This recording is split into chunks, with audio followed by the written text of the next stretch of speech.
where designated funds really play a role is they create a source of income for things that really are not operating expenses. And I'll give you another example.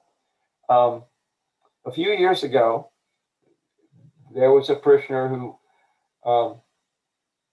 was going through an incredibly messy divorce and had severe financial problems as a result of that. And she was very faithful in the church, and everybody felt extremely sorry for her. And a group of parishioners got together and made contributions to what they called the Church Crisis Fund. Again, only administered by the rector. And this was a fund basically where the rector could make loans, short-term loans to get people through the crisis. And then over time, it'd be an interest-free loan and the loan would be repaid. But over time, again, as people became aware of this fund and people wanted to make contributions, people donated money to this fund. Last got used when the government shut down. The prolonged shutdown a few years ago. A lot of people in Grace Church were adversely affected by the loss of income because, they were without pay. They were having to file for unemployment.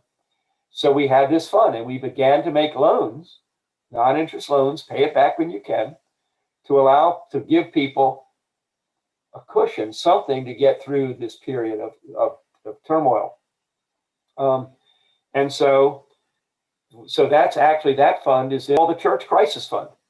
And it's got about $9,500 that sits in there. And it doesn't get used very often. And we never really, I know about it because I have to issue the checks for it. But that's not ever discussed. But people will be aware and, that some assistance was given. And that's not an operating expense.